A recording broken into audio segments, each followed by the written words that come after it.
Good evening.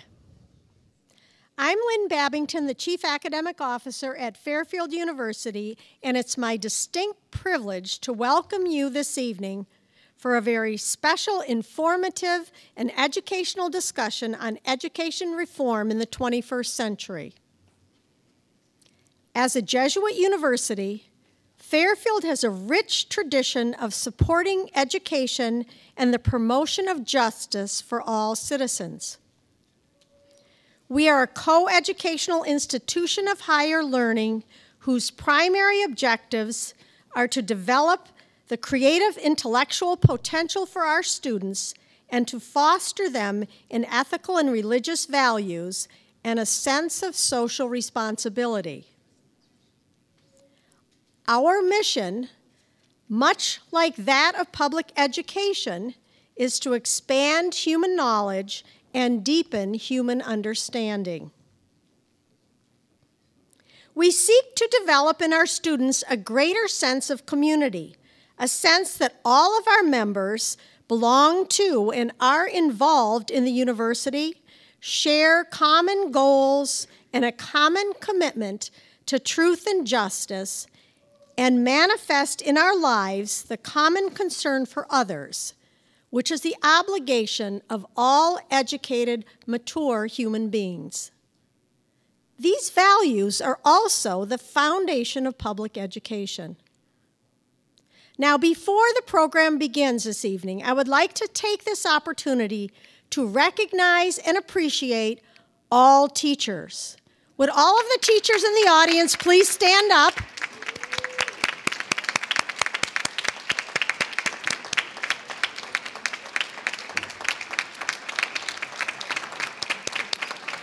We want to thank you for the contribution you have made and continue to make to all of us who flourish as human beings.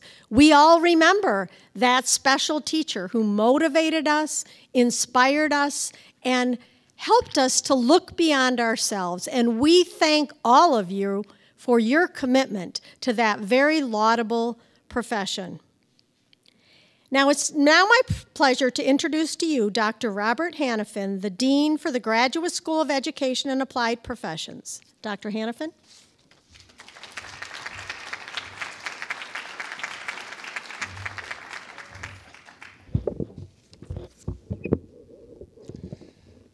Can you hear me okay? No.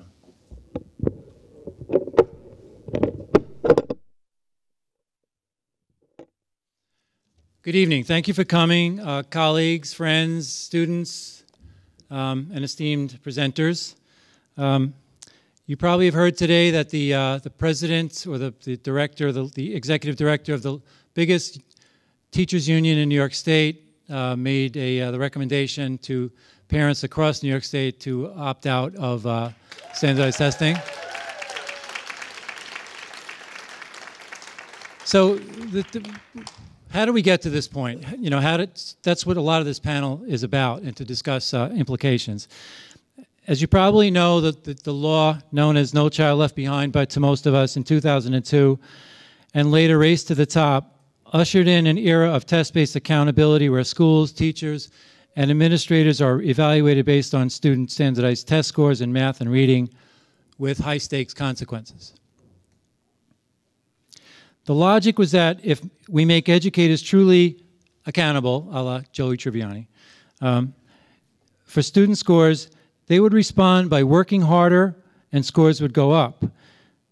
If scores didn't go up, then teachers weren't trying or weren't effective, but either way, they deserved to be fired. The Texas Miracle, since thoroughly discredited, was held up as the model for success and emboldened reformers with a yes, we can attitude. If you weren't for reform, you were against kids. And I'm not proud to admit that this approach made some sense to me at first, coming from the private sector. After all, I'd heard so many stories about teachers' unions more interested in protecting teachers' jobs than they cared about kids. And I heard over and over again that schools are failing. The promise of better schools through accountability seemed to make good, solid sense, but I'm here to say how wrong I was. Understanding how NCLB and other policies like tax policies have played out in practice, is deceptively complicated. We are not here tonight to impugn the work of reformers. Many are doing great works for kids and continue to do so. This discussion is about policy. We are very fortunate to engage this distinguished panel to help us better understand those policies and how they play out in practice. Before I introduce tonight's speakers, I need to go over some housekeeping. Each panelist will speak for about 15 minutes. We will not stop for questions until all 4 speakers have completed.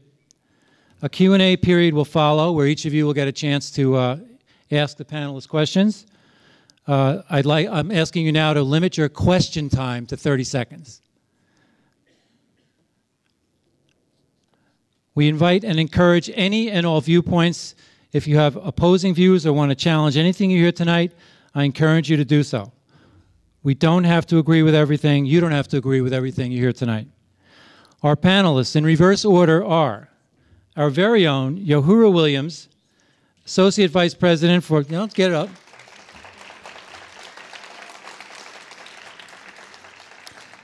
He's the Vice President for Academic Affairs and Professor of History. He's just been named Interim Dean of the College of Arts and Sciences here. Congratulations, Yohuru. He has authored several books on civil rights and African-American history and several other publications. He is a much sought-after speaker at academic events around the country and is frequently quoted in the media about history and education. Yohuru will discuss the 3 R's: racism, resegregation, and reform, and how education reform reinforces racial inequity and betrays the legacy of the civil rights movement.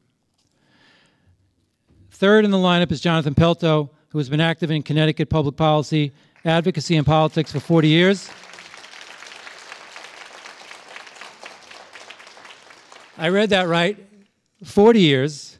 So he was elected to the State House apparently when he was 7. Over 5 terms, he rose to the level of Deputy Majority Leader and was a member of the Appropriations and Education Committee. He has worked as a communication strategist, developing and implementing public relations, media relations, and advocacy programs aimed at educating, persuading, and mobilizing targeted audiences.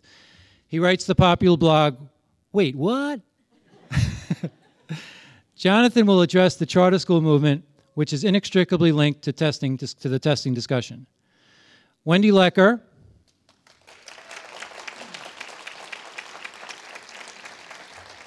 is a senior attorney at the Education Law Center, where she oversees work on school funding and other school equity issues in New York.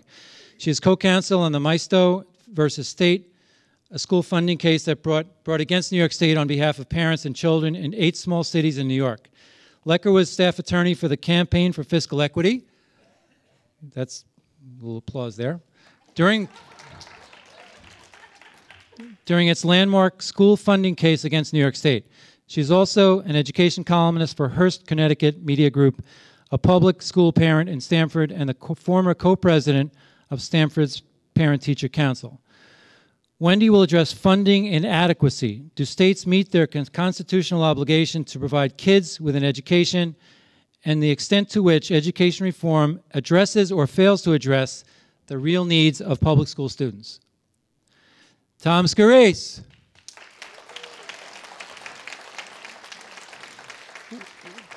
When Tom talks about the impact of high-stakes testing, I listen. He was a teacher, a principal in East Hartford, and now superintendent of Madison schools. He knows firsthand the pressure testing puts on teachers, administrators, and students. He's been a vocal and courageous critic of test-based accountability. He will discuss the difference between good and bad testing, better ways to support innovation, and yes, ensure accountability. Ladies and gentlemen, I start with Tom Scarice, and Tom will introduce Wendy and down the line. Tom.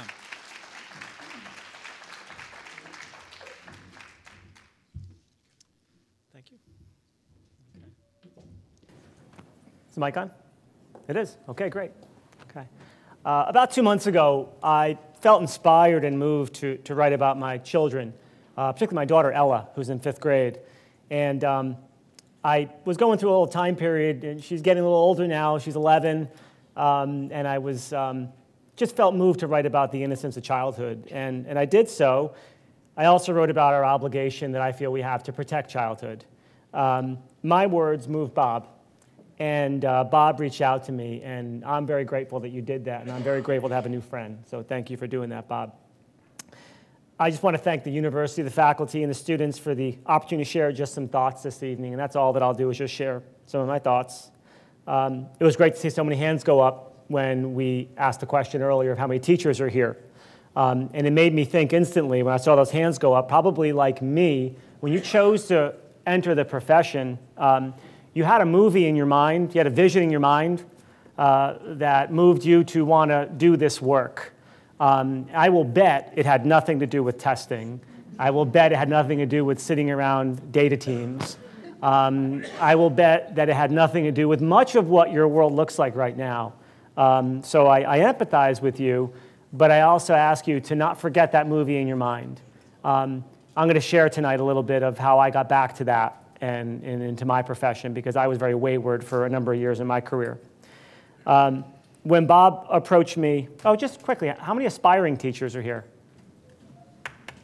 That's great.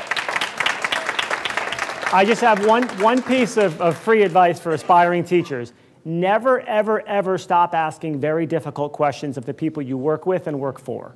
You make the work better by doing that. When Bob approached me about the opportunity tonight, we agreed that I would talk about testing, Common Core, alternatives to innovation, accountability. When he told me Yohuru was coming, I said, sign me up. I'm dying to meet this guy. So I had a chance to have a glass of wine with him earlier, so that locked me in. I see Jonathan and Wendy all the time.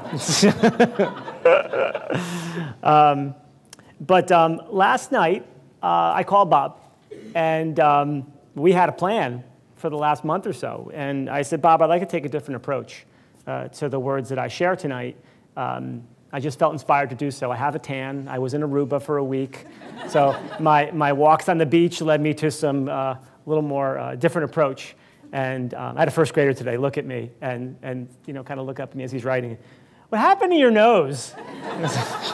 When you get a really bad sunburn, this is what happens. It peels off. But I asked Bob if I could take a different approach tonight, and there really was one right answer to that question, and he got it. He said yes. And fortunately, because I had a plan in mind, thank you. Over the past 10 or 15 years, and I've been in the field now for just under 20 years, over the past 10, 15 years, I think we've experienced what I interpret now as a dehumanizing of our work with kids. I think we've dehumanized the interaction between teachers and kids in the classroom. I see us standing at the altar of data constantly and depersonalizing the work, numbers replacing faces and names. And more importantly, stories, because each kid comes to us with a story. Affluent, at risk, in between, they come with a story. And there's an irony there. The irony is that at the center of the enterprise of what we do are people. So it's very ironic to me that we've moved there. If there's one thing that I hope to get right in my career, I've got about 15 to 18 years left, I hope it's to humanize the work again. And that's the one mission that I have when I come to work, is to humanize our work. To engage kids, to engage teachers, leaders. I've learned that you can buy someone's back, but you can't buy their heart. And I'd rather have the hearts of the folks that work with me than just their backs in data teams and going through the motions. For me, student engagement is about the most important thing that we can do, is to engage kids. And to do that, we have to, once again, humanize that work. So I asked Bob if I could do something different. I asked him if I could just tell a story tonight.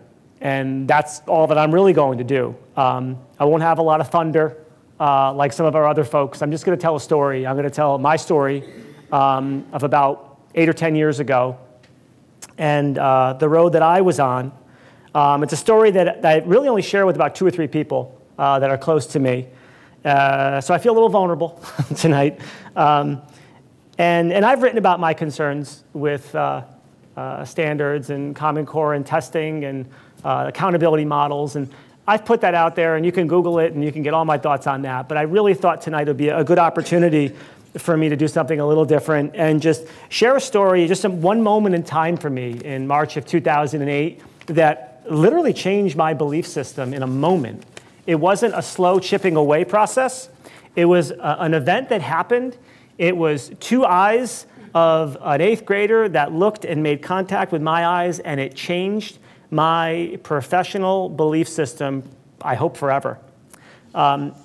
It was a 35-minute car ride home that was a crisis of conscience for me.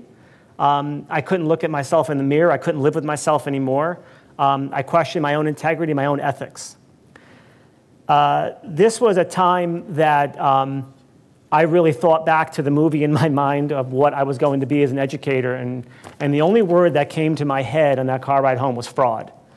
And I looked up the word fraud, actually, that night, and it was deceit, trickery, intentional perversion of truth in order to induce another. A person who's not what he or she pretends to be, an imposter, a fraud, a cheat. That's what I felt that I had become. I consider myself fortunate that, I have to walk, I'm sorry, I can't stand still. Can't hit a moving target.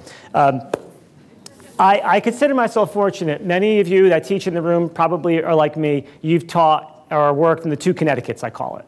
You've worked with very at-risk kids, or you've worked with very affluent kids. And in this part of the state, it's stark. You see those differences. So I had the opportunity in my career to do that. I had the opportunity to work at a Chef O'Neill magnet school up in East Hartford. We served largely Hartford and East Hartford students.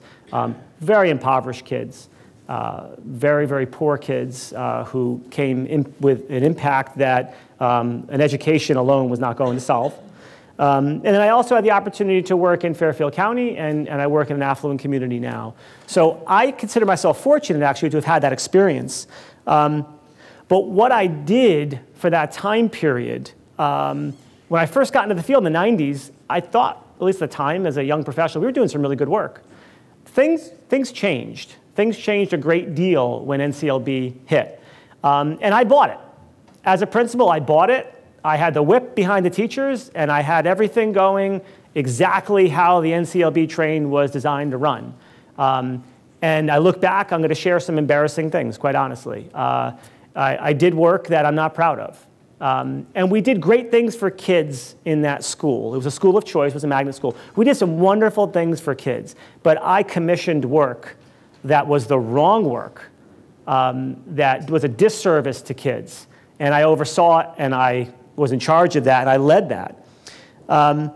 We did things like we brought kids in on Saturdays in January, February, and March during the testing season, right before CMT, and we drilled them from 9 to 12. We identified kids, we had a name for them, we called them the Golden Band students. Okay, those are the kids that are just on the cusp of proficiency. Okay, we broke down the groups. We knew the subgroups. We knew who was special ed, who was certain ethnicities, who was free and reduced lunch, and they went into these buckets. These faceless, dehumanized kids went into these buckets on a wall. And we came up with strategies to bump them up, their number, not their learning, their achievement. Very different, by the way. And we did this, and I thought I was doing the right work. I really did. The CREC magnet schools were founded before No Child Left Behind, and they were founded for a wonderful reason, to break down the racial, the ethnic, the economic isolation of Hartford, and to mix kids by choice. The model's beautiful. I mean, I admire the model. Something changed. The legislators began to ask questions with the funding. All this money we're putting into these schools, do they really do anything better for kids? And inevitably, the answer to that question was, do they get higher test scores? So at that moment, the mission changed, and I was the principal at that point. And I took those charges, and I made sure that come hell or high water, we were going. Can you say hell in a Catholic place? Yeah, okay, all right. Okay. We were going. It's the Holy Week. I'm clear, right? Okay. We were going to raise those test scores no matter what. We were going to raise those test scores. And I was in charge of that, and I was responsible for that. The kids became less people and more numbers. And I'm a pretty persuasive guy, I learned, because I got a critical mass of teachers that we completely changed the mission of the school. And I got them believing that if we get higher test scores, we have closed the achievement gap and solved this riddle.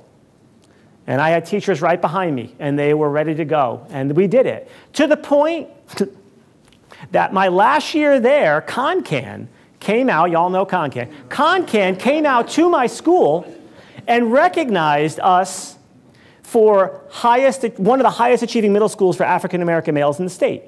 That was the gold trophy as a principal, okay, of a school like this for me at that time.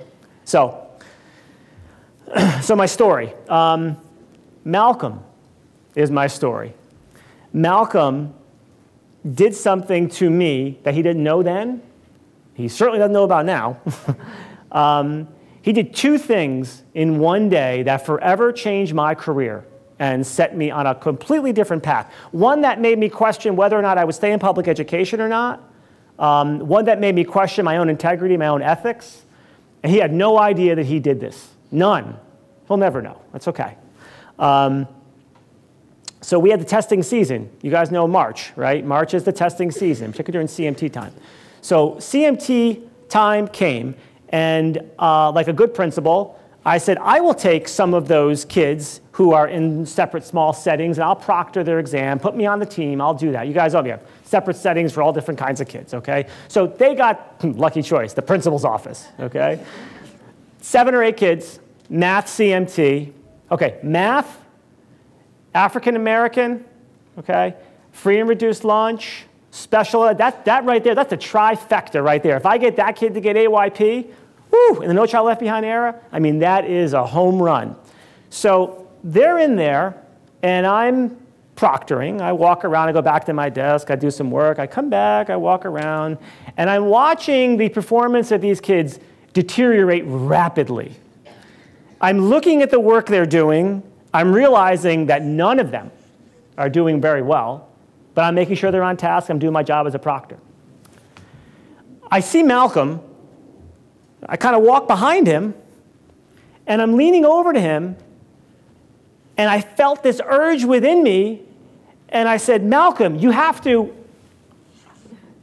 And he looked up at me. That's the first thing he did. So the first thing he did, the two things, the first thing, he did a lousy job in the CMT. That's the first thing he did.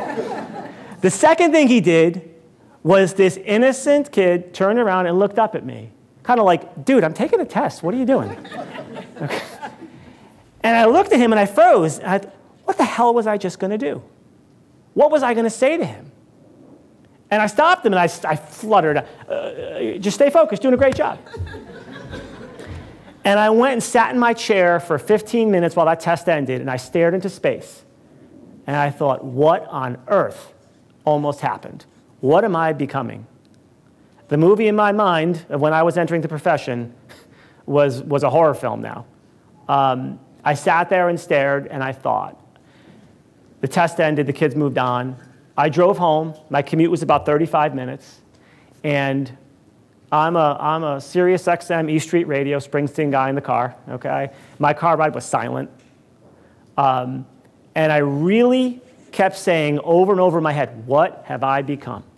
I'm an ethical guy. I'm a good guy. People like me. What am I doing? What am I doing? And it's the system. It's the system that's fundamentally flawed. There's a fundamental flaw in the system that drives the best of us to these places. And then questions integrity and honor. I knew at that point in time that something was really, really wrong with me, with the system, and I needed to move on. I left that school, proud of what I tried to do with the kids, but despondent with what I've become as a professional, and didn't know what it was, but knew I had to do something different, knew I had to move on and do something different. I ended up going to the very affluent now, the other Connecticut. I went to Weston, about 5 years, and I learned what affluent kids get in school, the opportunities that they get in school. And I learned the type of education that we actually can do. And the whole time I'm sitting there thinking, we could do this anywhere. We really can do this anywhere.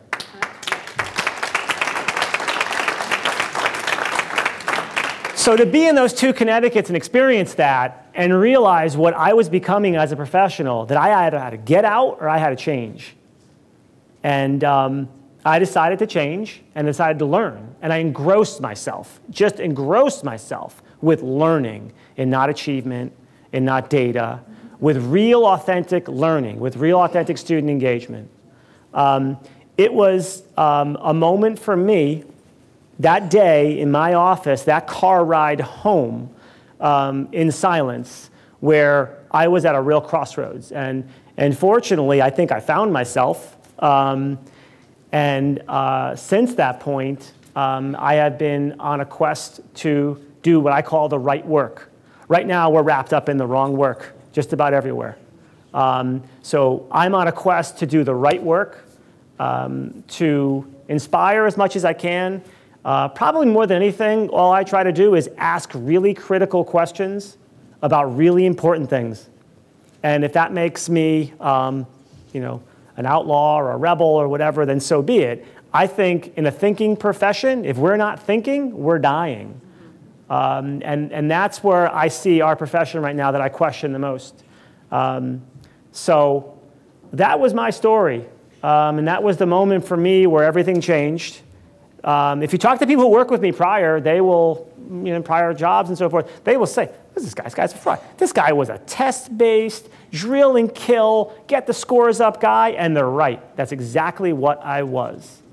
But I've done an about-face because I have seen a corruption, and not just cheating, I've seen a corruption and a distortion of really good teaching.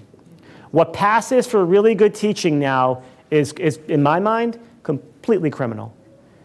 What passes for really good teaching, because what that does is gets test scores up, that's not really good teaching. And the teachers in this room know exactly what I'm saying, because their heads are going like this right now. I will wrap it up and gladly pass on the baton to the rest of the team here. Thank you.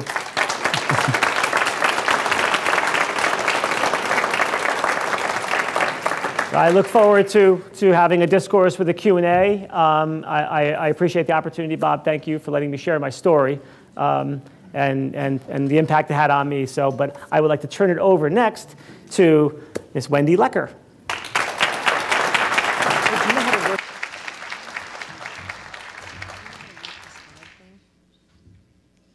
Oh, here. Yeah, there you go. Ah. Wow, that was magic. And how do I press to... These? Yep. Okay, there you go. Clearly a Luddite. I always have to follow. Is this on?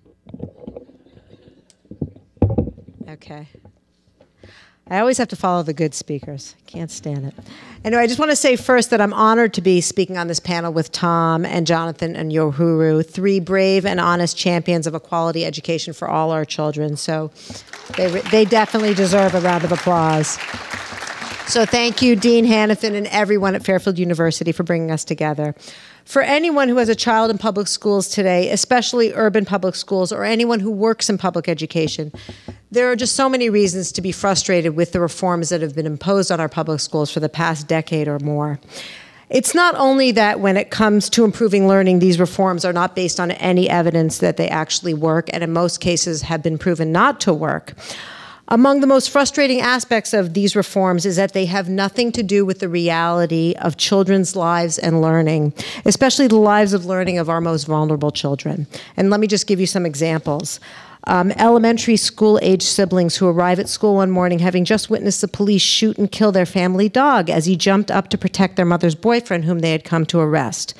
Telling these two traumatized children that they now have to sit down and write a scripted, age-inappropriate writing prompt is not going to help them focus. A new immigrant high school student who hasn't been at school for a week, when the school librarian and assistant principal go to his house because they're worried, they find him alone, having been abandoned by his father, without any food in the house because he's terrified to venture out into his dangerous neighborhood to either go to school or the grocery store. Firing his teacher because his class didn't score well on a standardized test won't help him get to school safely. A second grader who falls asleep every day in class because he has to share a room with his newborn sister. Turning his school into a charter school will not make him any more ready to learn. Every day, more and more schools across this country are filled with children who miss the first few periods because they have to get their younger siblings to school first as their mothers work, or kids who arrive at school in the dead of winter hungry with no jackets, socks, or glasses, having witnessed violence in their neighborhoods or their homes. Over half of American public school students are poor and asked to somehow put aside the stress and sometimes trauma they deal with every day outside of school in order to focus on learning in school. A recent UCLA study found that community stressors cause 3 times as much lost learning time in high poverty schools as in low poverty schools. That is the reality that so many public school students have to face every day, the reality education policymakers choose not to see. Who sees these children? Their parents, their teachers, and the other staff in their schools. Every day, in addition to teaching, our school staff is running around trying to find food, shelter, glasses, school supplies for their most vulnerable students.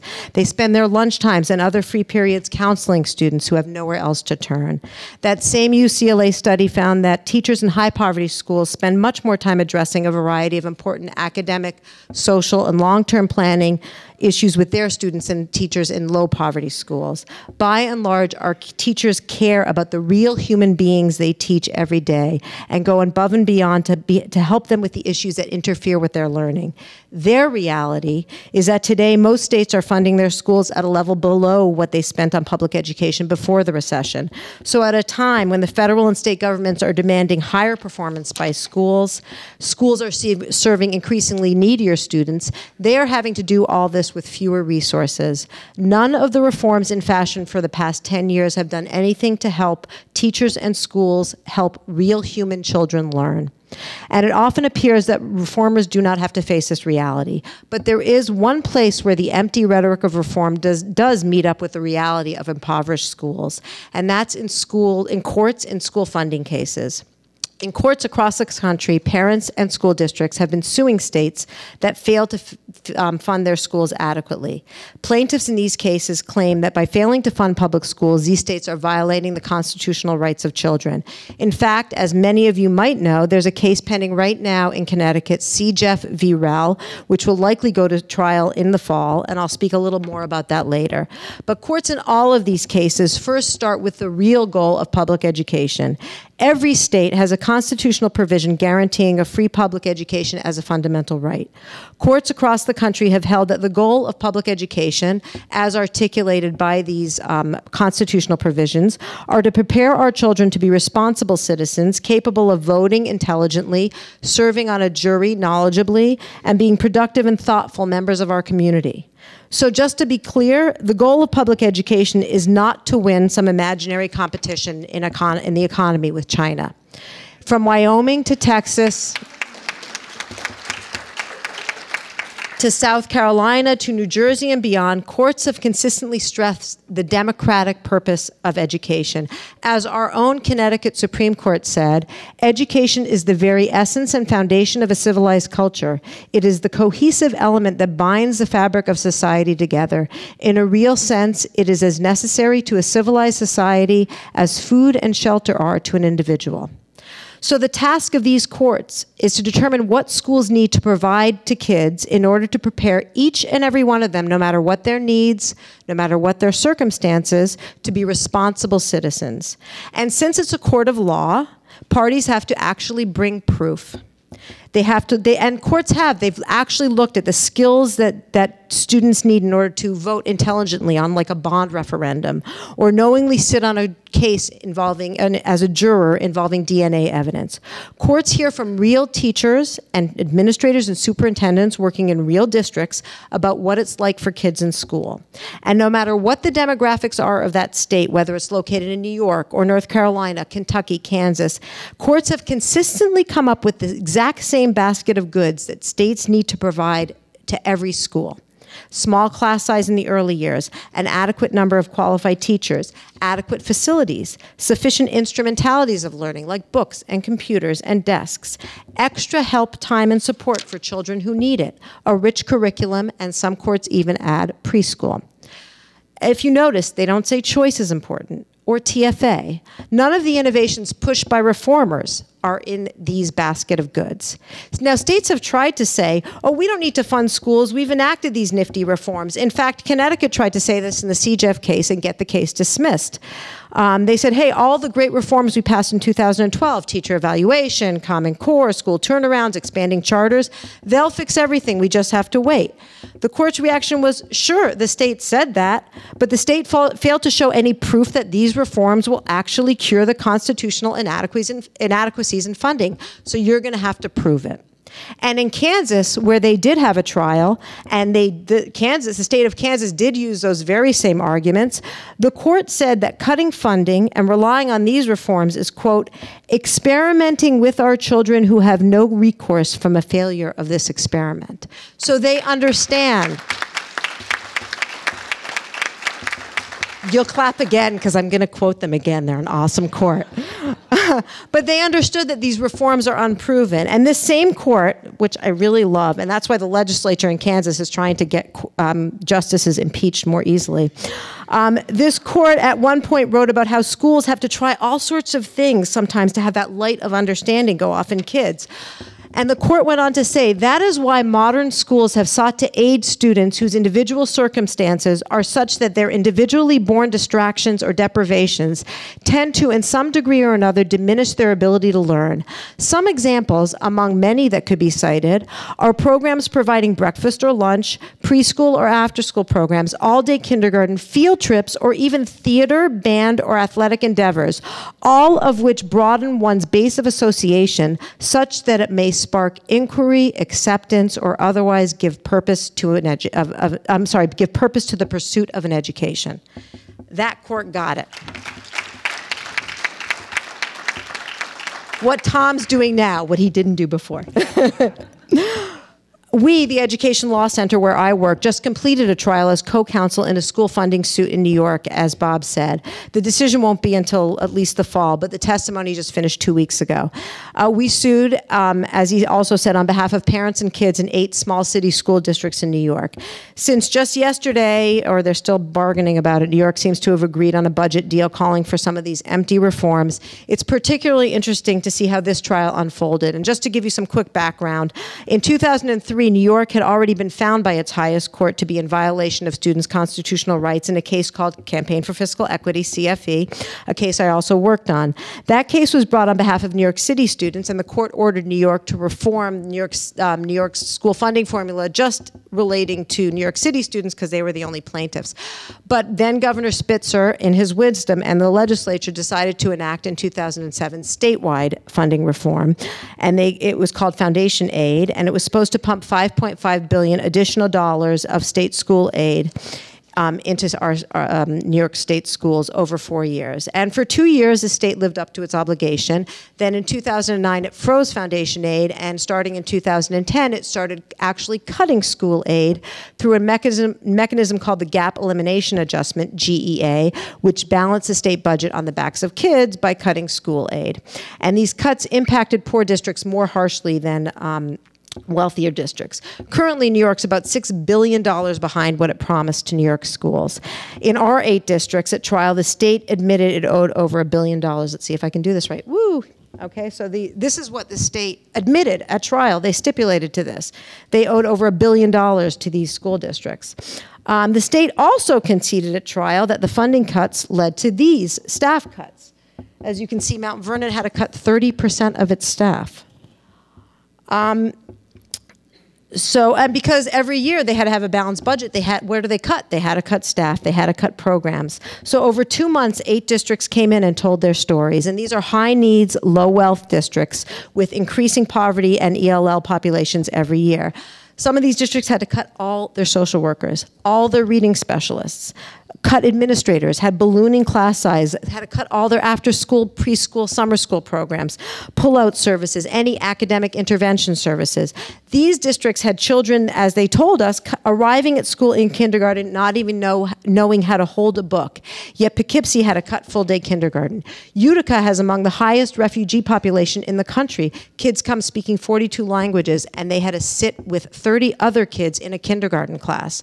They had no money for academic intervention services in these districts, so they had a triage. Even though everyone was failing English and math, they only had enough money to give AIS in English, or nothing in high school, or only to the most severe, Tier 3, but Tier 2 got nothing. They had to cut administrators, so one principal had to deal with attendance because they had no more attendance officer, discipline and counseling because they had no more social workers, safe passage in the halls every 40 minutes, and teacher evaluation, being an instructional leader, budgeting, and if they could, grants. How do the 3,000 mostly needy students in that school get individual attention? Each district witness testified, we need social workers, psychologists, a teen parenting program, before and after school, summer school, academic intervention service, reading specialists, smaller class size. It's no wonder our kids aren't doing well academically. And guess what? The state not only admitted to funding cuts and staff cuts, it also admitted to the horrible outcomes for these districts. In Mount Vernon, they have a 48% graduation rate.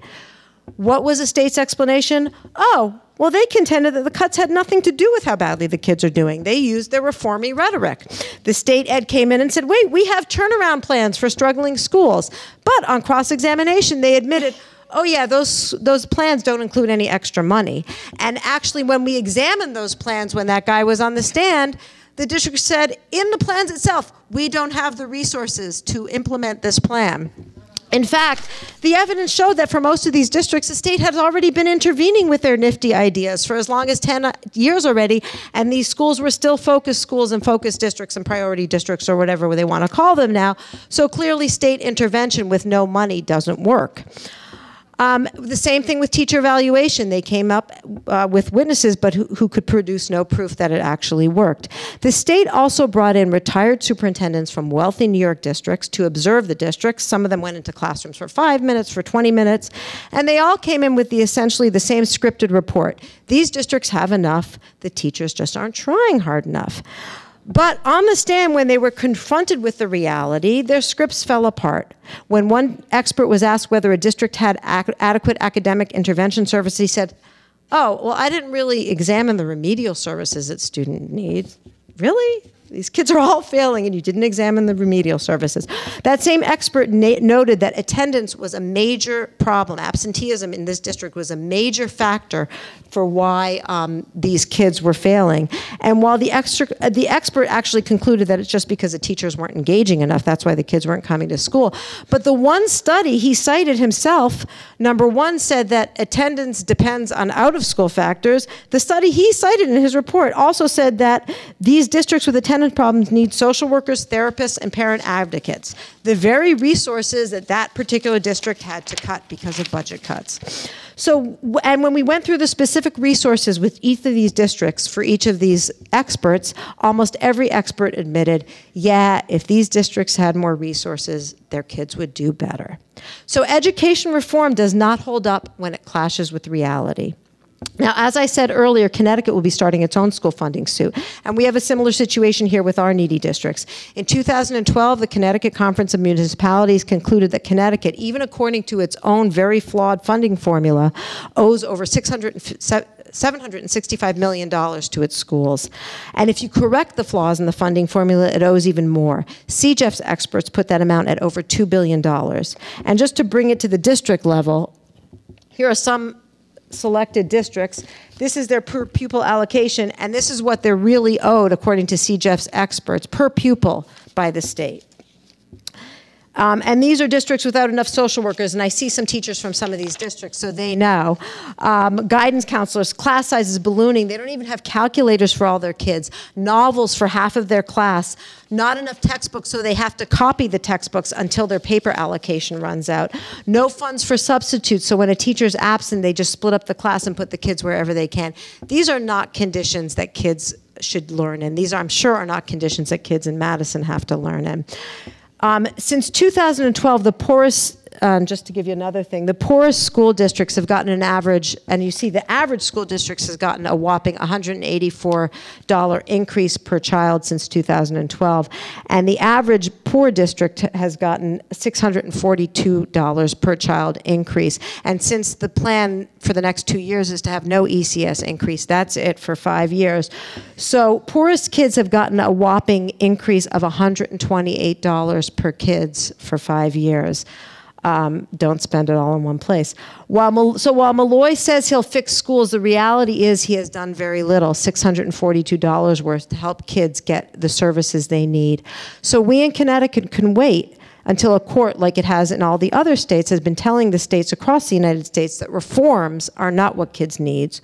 Or we can press our legislators to start addressing the real problems our districts face every day so that every child has an opportunity to learn and grow to become the responsible citizen he or she deserves to be. Thank you.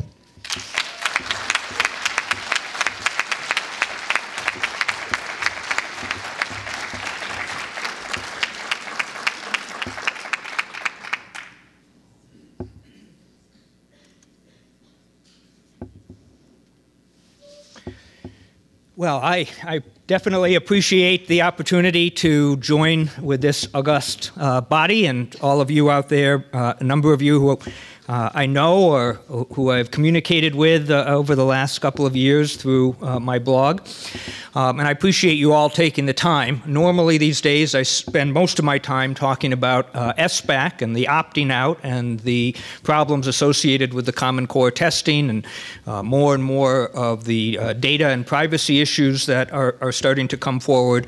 But today I get to return to an issue that is close to my heart, and that is telling the truth about what's really going on with charter schools in this country and in this state.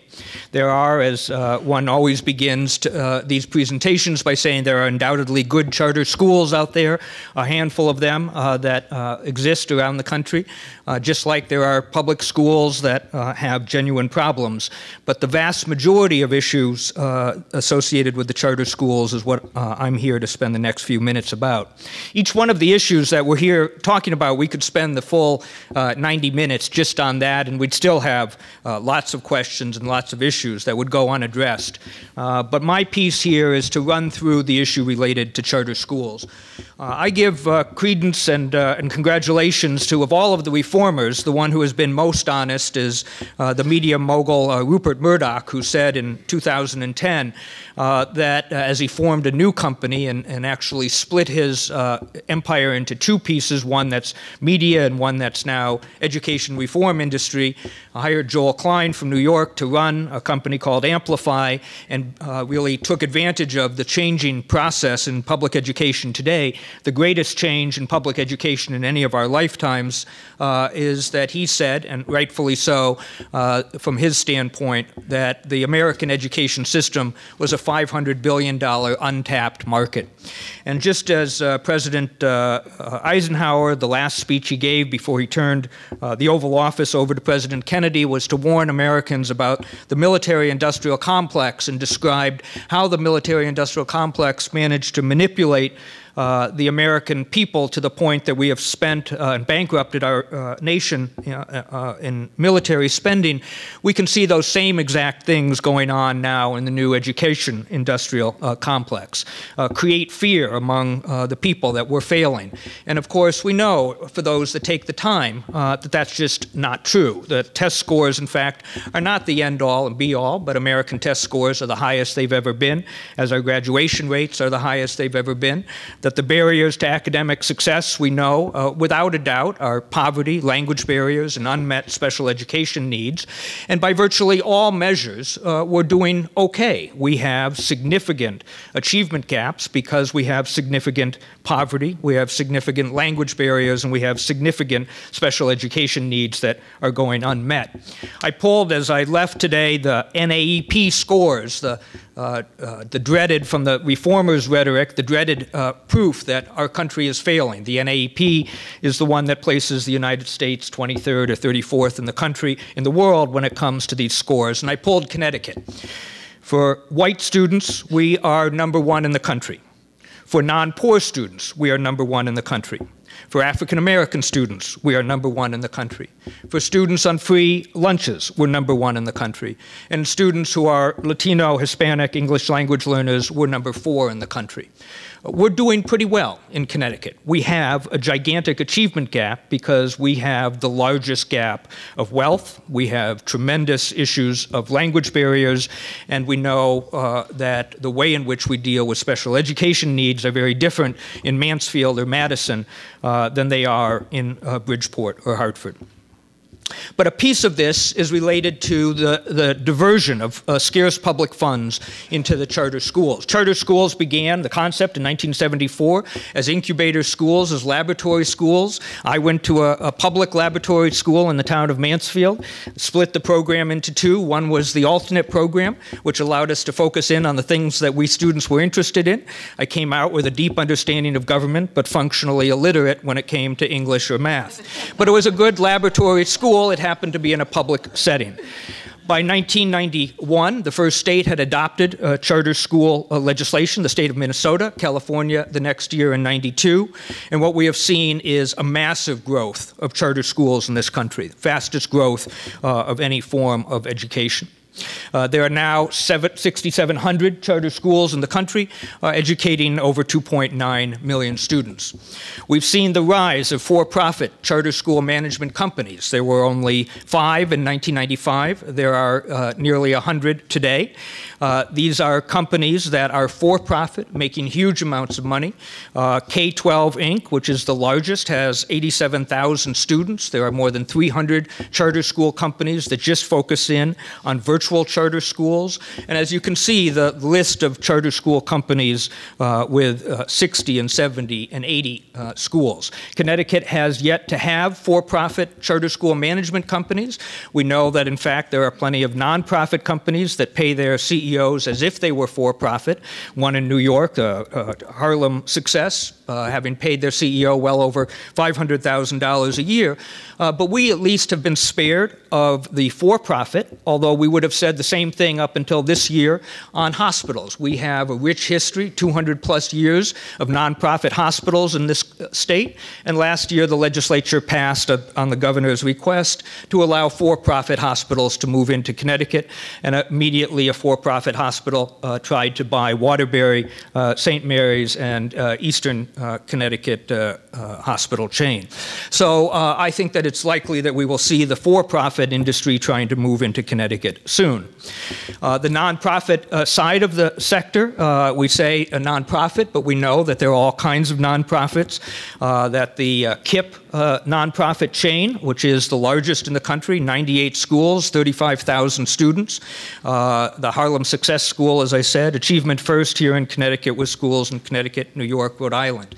More than 50% of the children who go to charter schools are now going to schools that are owned by charter school management companies. So when we hear about the notion of charter schools, and there are undoubtedly some where a group of people have come together, more often than not they're now referred to as community schools, whether they're charter or public, but the notion of people coming together to design an educational program for the children of that particular area is something that has fallen to the wayside as these charter school management companies have taken over. Charter school management companies who, in legislation in Connecticut this year, just last week, managed to convince both a Democratic governor and a Democratic legislature to not include the charter school management company under the Freedom of Information Act, so that these companies no longer do not have to provide any evidence or any information about what they do with their money. We know, because we got it into the newspaper, that a charter school management company known as Jamoki or Fuse had spent their money on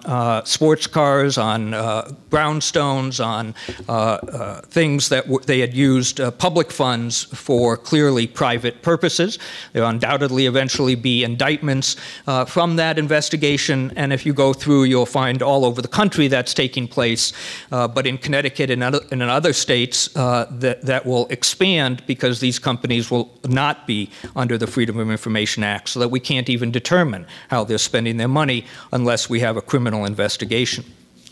In Connecticut, we've seen a massive growth in charter school funding, especially under the last 4 years of the Malloy administration, a strong supporter of the corporate education reform industry and the charter school industry.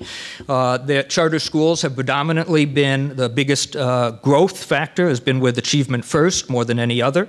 But we have seen Connecticut spending now, as it has held flat on spending for public schools, or very little as as Wendy had shown, the educational cost-sharing formula, for example, has been flat funded now for 5 of the last 6 years, and flat funded for the next 2. In addition, the governor has proposed over $80 million in cuts to public education, and at the same time, the budget that the legislature is now considering includes a 28% increase in funding for charter schools. So while charter schools account for less than 2% of the population of the students, they have been receiving all of the increase in funding. When we look at what the state actually invests in charter schools versus public schools, it goes back to the chart that Wendy had put up. We provide funding based on, although the formula itself has been determined by the Supreme Court to be unconstitutional, has sent it back to the trial court for the lawsuit that's coming up, but we give out money supposedly on the basis of need. When I was a legislator in the mid-1980s, we wrote and passed the Educational Enhancement Act, which moved teacher salaries from 36th in the country to 1st in the country, and we adopted the educational cost-sharing formula, which at the time was a very progressive formula. Over the last 20 years, it has been politically modified and downgraded and unfunded or underfunded to the point that it no longer represents the kind of progressivity that we had intended. But as you can see, as the charter school industry runs their television ads using money that they got in part from the public sector to run lobbying campaigns to try to convince legislators to spend more on charter schools. Charter schools get $11,000 this year from the state.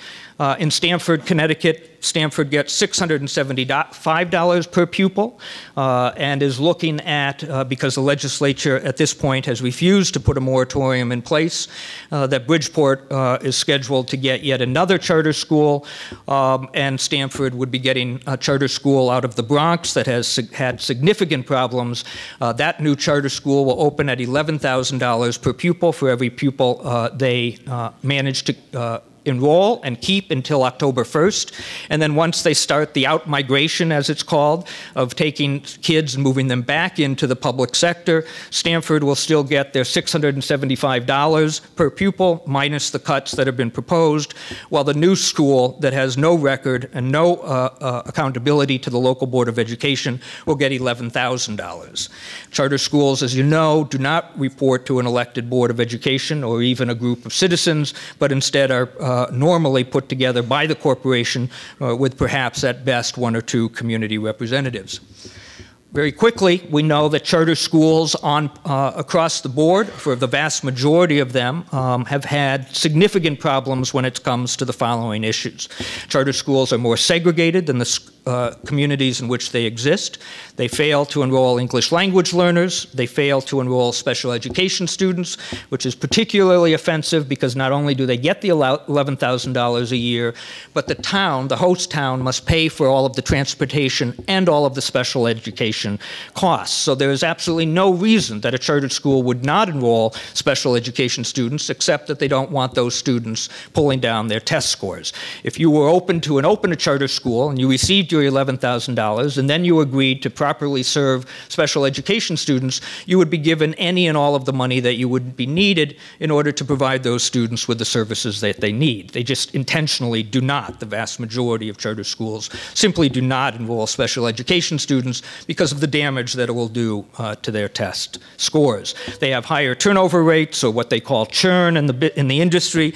That way they can both keep the institutions, the schools, non-unionized, because if you move people through every 2 years, the likelihood of unionization is much less. They also get to keep them at the lowest pay levels. So while they get the $11,000 a year, none of the charter schools, none of the major charter schools in Connecticut are unionized, and so they're paying a different rate with different benefits, and then they're paying their teachers at the lowest possible levels because of the high level of attrition of both staff. They also have a high level of attrition of students. We rank ordered all of the schools in New Haven, the charter schools in the public schools. You hear about the quote-unquote dropout rate. Turns out, of course, that when a charter school loses a student, it's not technically a dropout because the student is automatically enrolled in the public school, at which point when they do drop out, the assignment of the dropout goes to the public school. So we looked at what's called attrition rates, where the students have left. And we found that when you rank ordered all of the high schools in New Haven, the highest 3 offenders of attrition rates with over 50% were the 3 charter schools in New Haven. And while they want the public dollars, as I said, they don't want to be held accountable through the Freedom of Information Act, and they don't want their staffs to have collective bargaining rights. I'm going to go through charts very quickly, but any of you who would like these, I'd be happy to send them to you, but it drives home the notion. This is Hartford. The number of minority students is the first column. We know that since Brown versus Board of Education, it is unconstitutional, illegal, immoral, un-American to drive segregation, to use either laws or procedures to drive up segregation. The state of Connecticut has spent over $1 billion over the last 10 years on the Chef agreement alone in the greater Hartford area, let alone the segregation that exists in our other cities. And yet we're spending $100 million a year to charter schools, and you can see that the 2 charter schools in Hartford are more segregated. They're less poor. They have little to no English language learners. They have few, if any, students who go home to households that don't speak English. And many of them do not take their fair share of special education. While there's a tendency to think of that as being primarily Latino students or Hispanic students who speak in Spanish, in Hartford there are 79 languages that are spoken in the school system, and now 46% of the children go home to households that don't speak English.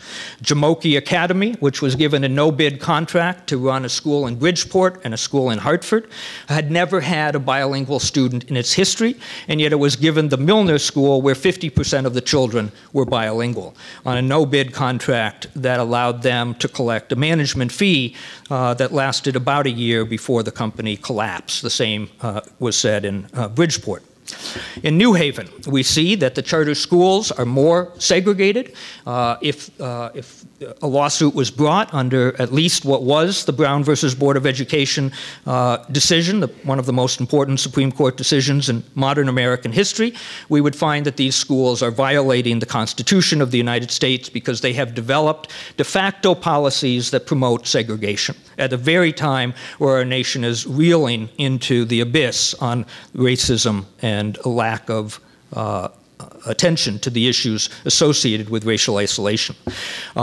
In New Haven, again, you see a number of them having less ELL students, far less students who come from households who don't speak English, and less students who who need special education services. In Stamford, the same is true again. The 2 charter schools there are predominantly minority schools, far in excess of what the city is.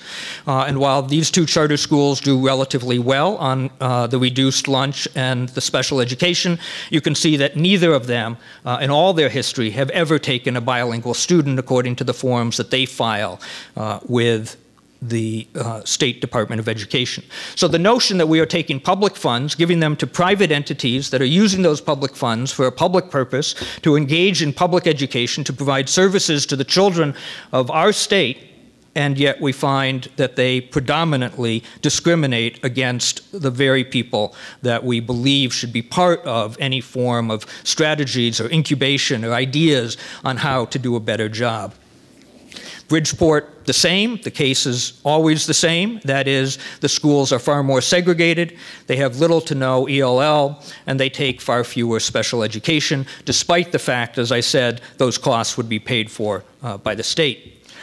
The number of years of training, that is how long teachers have taught, and that's the issue of churn. You see that in public schools, and we all know the stories, we all know teachers, either the teachers here or teachers and family, teachers and friends, who know that the first couple of years are pretty rocky as you get a sense of what needs to be done. You begin to learn how to deal with the kinds of pressures and tensions that come to bear, particularly in our urban areas. And we see that in our urban areas, the school teachers have on average 10 years or more. When charter schools, they traditionally have 2 to 3 years before they move on. That's a product of both achievement, both TFA, but also just the style of management in order to keep the salaries low. And the same is said with master's degrees, although we know that educational degrees don't necessarily equate to better teachers. What we do know is that it's a good indicator of people that are working to expand their skills or have had the experience necessary, and what we find is that the charter schools simply don't respond. So every year, the Connecticut State Department of Education puts out a report. This is the report from last year. This is the report from the entity that has diverted $100 million a year to charter schools, the entity that called for, and it's now been given under the governor's proposed budget, a 26% increase in charter school funding while public schools are cut. When we saw the evidence across the board that they refused to take Latino students, English language learners, they refused to take their fair share of special ed. One of the charter school management owners said at a legislative hearing, when asked why they only had 3% of the students were special ed, they said they had a program that they went in kindergarten and they cured them of their special education problems. So the entity that has the data, we put out a report last year that said that all of Connecticut's public charter schools have demonstrated an ability to work towards closing the achievement gap for student bodies that are made up of predominantly of students of color and from disadvantaged socioeconomic backgrounds. For those who are striving to deal with the SBAC, Common Core SBAC opt-out movement, where surprising numbers of school administrators are just simply lying to parents and telling them that they don't have the right to opt out when they have the fundamental right to, or misleading parents into believing that their student must take the Smarter Balanced Assessment Consortium test. And we scratch our heads saying, how is it possible that school administrators feel the need to lie to parents, the very people that they are sworn to protect and defend and work towards? And we find that we only need to look to their bosses to see that the lack of integrity in saying statements that are just so blatantly untrue. Close with just one example, although Wendy and I have come up with many of them as we've watched in horror over the last few years. But a State Board of Education meeting, I think it was 3 years ago, where they voted to take over the New London school system, basically to undermine the most fundamental element of local control and democratic ideals that this country was formed on, decided to take over the school board and assign what they called a special master, pun intended, I suppose, on their part, to run the school system. On that same day that they voted, they gave 3 charter schools an extension on their charters of up to 5 years. All 3 of those schools had test scores that were worse than the New London school system. And yet those people voted unanimously to give the charter schools a 5-year extension to be unaccountable for their use of public dollars, where they went ahead and took away the right of parents and voters and teachers and students to be heard at the local level in their own school system. So that is a not-so-brief introduction of the problems, and I look forward to talking about it tonight and on other nights, and I thank you for all that you're doing in our effort to take back public education in our country.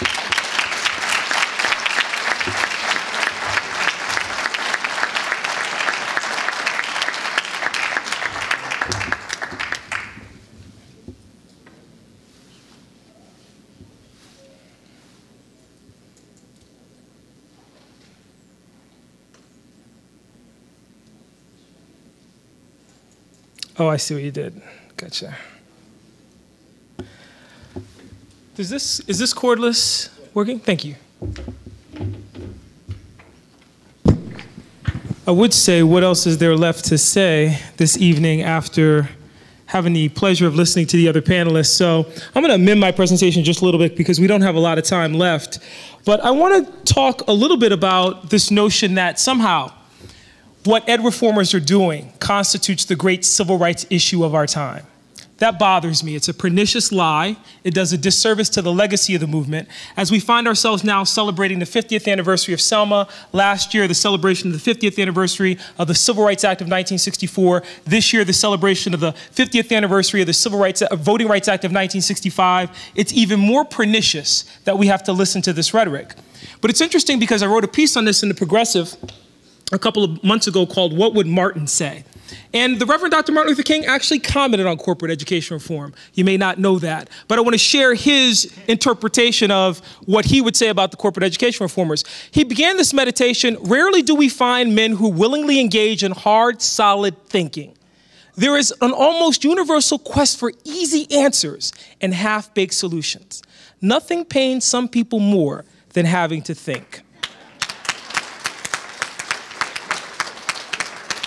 It's ironic when we consider the legacy of Brown versus Board of Education, and we saw African-American students of color attempting to enter these schools in the South, that now we find ourselves in a situation where the very thing that they fought for, here is Thurgood Marshall in 1958 articulating the purpose of education. And he says, as Wendy pointed out to you, that education is not the teaching of the 3 R's.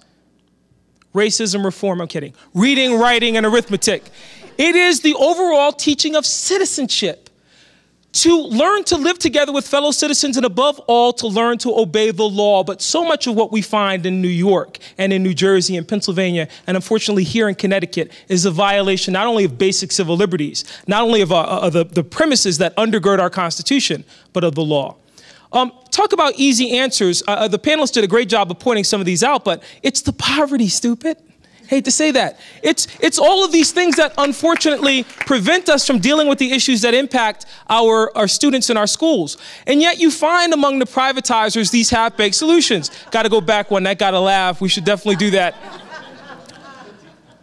Arnie Duncan in 2012 in New York City. We should be able to look every second grader in the eye and say, you're on track. You're going to be able to go to a good college or you're not. Governor Malloy, I don't mind teaching to the test as long as the test scores go up. Dr. Steve Perry on Twitter the other day, thank you to a principal who sent this to me, no college can make you a teacher, only God can make you a teacher. Is there a teacher inside of you? There are some teachers in this building, and I know that you're uncomfortable with saying the word hell at a Catholic school, Tom, but I'll let you know, this is one occasion where you go, the road to hell is paved with good intentions.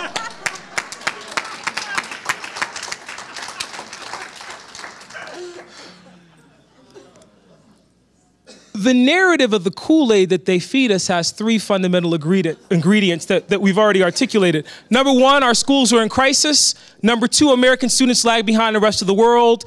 They need to be caught up in STEM, science, technology, engineering, mathematics. Our schools and teachers are inadequate, made so by powerful teaching unions, you know, all the things that kind of go into this. But again, they avoid the issue of race and class, which all of the panelists have articulated in such eloquence that it's not necessary for me to go over that again. So I'll get to the Reverend Dr. King. But before I do, I want to point out, and here's Governor Malloy in 2012 with this rhetoric of this is an issue of civil rights. I got to give Malloy credit because today or yesterday, when the governor of Indiana signed into law that ridiculous legislation in that state, which we'll treat like Voldemort, that which will not be named in this forum, our governor went on Twitter and he said, when new laws turn back the clock on progress, we can't sit idly by. And I cheered. And our governor said, we are sending a message that discrimination will not be tolerated. And I teared up. And our governor said, because of Indiana's new law, later today I will sign an executive order regarding state-funded travel. We will not allow our employees to go to Indiana and engage that. And I was like, this is terrific. This is wonderful. But see, here's the game, Governor. If you play that game and you start quoting the Reverend Dr. Martin Luther King, you start acting like a civil rights leader, expect that we're going to hold you accountable to the very rhetoric that you use.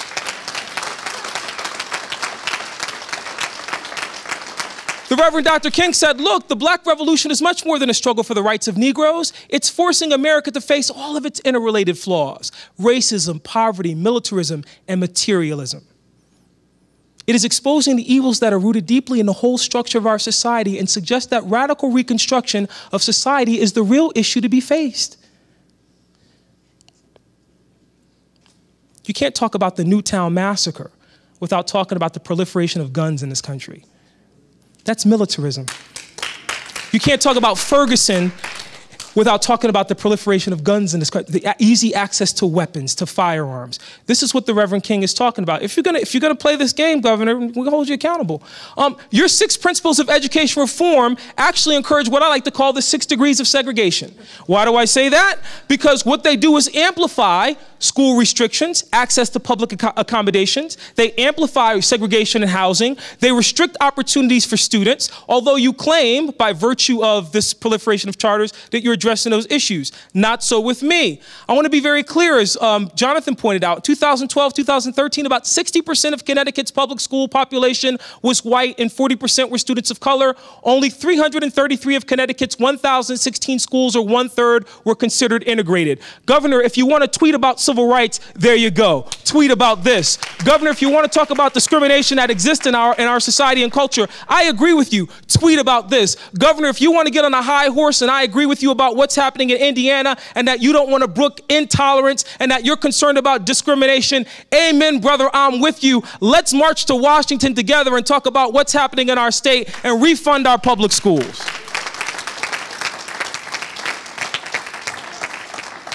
Governor, you said we have a moral obligation. I appreciate the fact that you said we have a moral obligation. Again, I agree, to deal with the issues affecting our kids. But I want you to be clear that even though you want to claim that we were decades as a national leader, we were never a national leader when it comes to issues of race. And so therefore, we wouldn't have had a chef case if we were doing so well in that regard.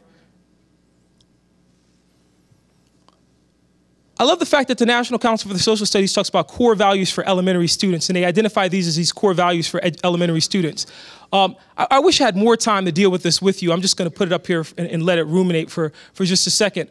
But where I want to go with you again is this idea that as we celebrate these landmarks associated with the civil rights movement, that we go back to the Reverend Dr. Martin Luther King. So I want to share this with you. It's 1947. Dr. King is in college, and he's talking about the purpose of education. I want to end with you on this tonight because I think this is pertinent to our discussion. King wrote in 1947 at Morehouse, "I too often find that most college men have a misconception of the purpose of education. Most of the brethren think that education should equip them with the proper instruments of exploitation so they can forever trample over the masses." Has he not just described the corporate education reform agenda? Dr. King continues, "Still others think that education should furnish them with noble ends rather than a means to an end. It seems to me that education has a twofold function to perform in the life of man and in society. The one is utility and the other is culture. Education must enable a man to become more efficient, to achieve with increasing facility the legitimate goals of his life. Education must also train one for quick, resolute, and effective thinking. Try that with the Common Core. Try that with high-stakes bubble testing. It is not possible." So even the Reverend King in 1947 is telling us this isn't possible. He continues, "We are prone to let our mental life become invaded by legions of half-truths, prejudices, and propaganda." Governor Cuomo, New York, "Education is a gift." No, Governor, education is a right, not just for the rich and white. At this point, I'm often wondering whether or not education is fulfilling its purpose. King concludes, "A great majority of the so-called educated people do not think logically and scientifically. It's the poverty." Teacher evaluations. We should evaluate the hell out of, excuse me, Tom, look what you done started. Really, Tom? Really? Even the press, the classroom, the platform, and the pulpit in many instances do not give us objective and unbiased truth. To save a man from the morass of propaganda, in my opinion, is one of the chief aims of education. We should be training our students to do what students are doing in Newark, New Jersey, marching on the office of Cammie Anderson and saying, "We disagree with your policies. We are the ones who are going to be disproportionately affected by this in the long term. We reject your corporate education reform." You see students in the streets in Denver, Colorado. I spend plenty of time in Philadelphia. I've worked with students in Philadelphia. I've worked with the Providence Student Union and the Newark Student Union. Where are our Connecticut students? Why are they not in the streets? The problems are very acute here. We would want that same kind of action for our communities as well. Dr. King concludes, "Education must enable one to sift and weigh evidence to discern the true from the false, the real from the unreal, the facts from the fiction. The function of education, therefore, is to teach one to think intensively and to think critically, but education which stops with efficiency may prove the greatest menace to society. The most dangerous criminal may be the man gifted with reason. Ha ha. Gifted with reason, but no morals. Tom's story resonated with me because there, but for the grace of God, if we allow this testing to push us to its illogical conclusion, that's what we will become, that's what we will measure. The late Eugene Talmadge, King concludes, in my opinion, possessed one of the better minds of Georgia or even America. Moreover, he wore the Phi Beta Kappa key. By all measuring rods, Mr. Talmadge could think critically, intensively, yet he contends that I am an inferior being. Are those the types of men we consider well-educated? I'd say the same is true if we're going to measure young people by their performance on bubble tests. I'd say the same thing if we reject the notion that the SAT is somehow a great measure of a student's ability or aptitude, but then we embrace high-stakes testing for young people and talk about being able to tell whether a second grader will get into college. That is not scientific. That is not logical. I would submit to you, it is immoral.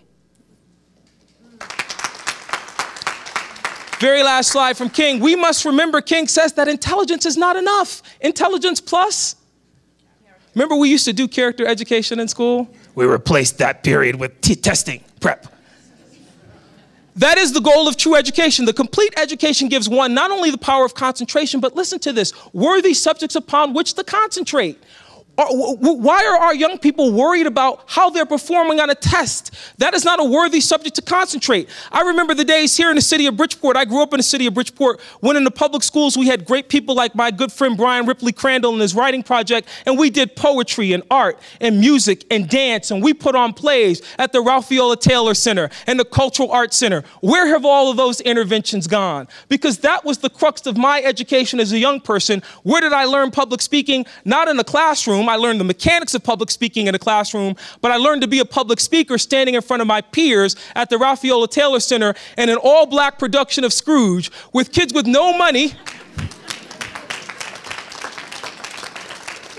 but a hell of a dedicated teacher who came out on her weekends because she believed in us.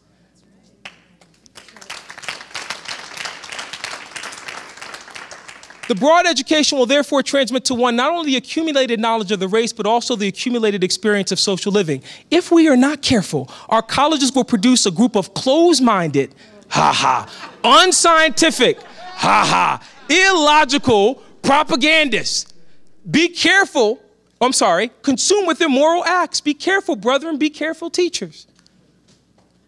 You know, Jonathan says, I stole this from him.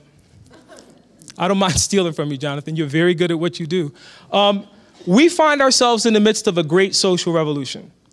W.R. Cause, in his book, 6 Years That Shook the World, says, revolutions are not simple affairs that are easily concluded. They are long, traumatic affairs that tear apart societies and inflict change on a scale unanticipated at the time leading up into the revolution. I would submit to you tonight that we are in the midst of a great social revolution in this country. I would submit to you tonight that what we're witnessing in the opt-out movement is the maturation of the new civil rights movement that will reject at its core all of the tenets of high-stakes testing and education reform, which are simply a manifestation of our moving away from our core democratic values and moving away from the legacy of the civil rights movement. It is really ultimately in our DNA to pursue those things that bring us more in touch with the ideas of the founders. We hold these truths to be self-evident that all men are created equal, not measured by test scores, endowed by their creator, not democracy prep, with certain inalienable rights. Among these are life, liberty, and the pursuit of happiness, not the pursuit of test scores. And so I conclude by saying and telling you what I mean by DNA. DNA is an acronym. It stands for our dreams, how we nurture those dreams, and ultimately how we act upon those dreams in those moments when our core democratic values are tested.